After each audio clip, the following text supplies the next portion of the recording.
पाञ्चजन्यं हृषीकेशो देवदत्तं धनञ्जयः पौण्ड्रं दद्मौ ಮಹಾಶಂಖಂ ಭೀಮಕರ್ಮ ವೃಕೋದರಃ. ಕೃಷ್ಣನು ತನ್ನ ಪಾಂಚಜನ್ಯವನ್ನು ಅರ್ಜುನನು ದೇವದತ್ತವನ್ನು ವೃಕೋದರನು ಮತ್ತು ಸಾಹಸಗಳನ್ನು ಮಾಡುವ ಭೀಮಸೇನನು ಪೌಂಡ್ರವೆಂಬ ಮಹಾಶಂಖವನ್ನು ಊದಿದರು. ಅನಂತ ವಿಜಯಂ ರಾಜ ಕುಂತಿಪುತ್ರೋ ಯುಧಿಷ್ಠಿರಃ ನಕುಲಃ ಸಹದೇವಶ್ಚ ಸುಘೋಷ ಮಣಿಪುಷ್ಪಕೌ.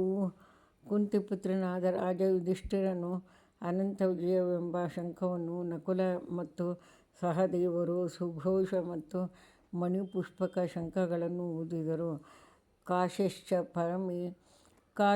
ಪರಮೇಶ್ವಾಸಃ ಶಿಖಂಡಿ ಚ ಮಹಾರಥಃ ದೃಷ್ಟದ್ಯುಮ್ನೋ ವಿರಾಟಶ್ಚ ಸಾತ್ಯಕಿಶ್ಚಾಪರಾಜಿತಃ.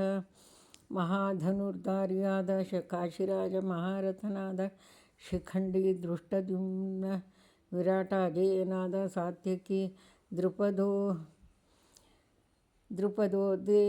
ದ್ರೌಪದೇಯಾಶ್ಚ ಸರ್ವಶಃ ಪೃಥಿವೀಪತೆ ಸೌಭದ್ರಶ್ಚ ಮಹಾಬಾಹುಃ ಶಂಖಾನ್ ದದ್ಮುಃ ಪೃಥಕ್ ಪೃಥಕ್. ದ್ರೌಪದಿಯ ಮಕ್ಕಳು ಮಹಾಬಾಹುವು ಸುಭದ್ರೆಯ ಮಗನಾದ ಅಭಿಮನ್ಯು ಎಲ್ಲರೂ ತಮ್ಮ ಶಂಖಗಳನ್ನು ಊದಿದರು.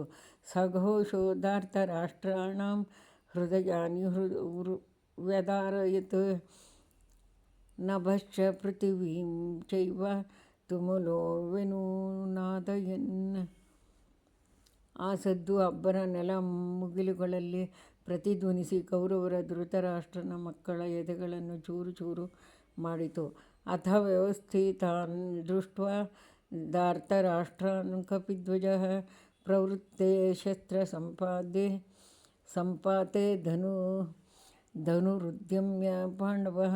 ಹನುಮನ ಧ್ವಜವಿರುವ ಅರ್ಜುನನು ಯುದ್ಧಕ್ಕೆ ಸಜ್ಜಾಗಿರುವ ಕೌರವರನ್ನು ಕಂಡು ತನ್ನ ಧನುಸ್ಸನ್ನು ಎತ್ತಿ ಹಿಡಿದು ಹೃಷೀಕೇಶಂ ತದಾ ವಾಕ್ಯಂ ಇದಮಾಹ ಮಹೀಪತೆ. ಅರ್ಜುನ ಉವಾಚ ಸೇನಯೋರ್मध्ये ರಥಂ ಸ್ಥಾಪಯ ಮೇಚ್ಯುತ. ಕೃಷ್ಣನನ್ನು ಕುರಿತು ಹೀಗೆ ಹೇಳಿದನು: ಅಚ್ಯುತನೇ, ಎರಡು ಸೈನ್ಯಗಳ ನಡುವೆ ನನ್ನ ರಥವನ್ನು ನಿಲ್ಲಿಸು. ಯಾವದೇತಾನ್ನಿರೀಕ್ಷೇऽಹಂ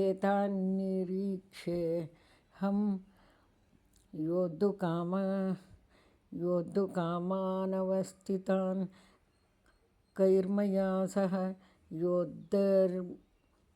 ಯೋದ್ಧವ್ಯಂ ಅಸ್ಮಿನ್ರಣ ಸಮುದ್ಯಮೇ. ಈ ಯುದ್ಧ ಮಾಡಲು ಸನ್ನದ್ಧರಾಗಿರುವ ಇವರನ್ನು ಮತ್ತು ನಾನು ಯಾರ ಜೊತೆ ಯುದ್ಧ ಮಾಡಬೇಕೆಂದು ನೋಡಬಯಸುತ್ತೇನೆ.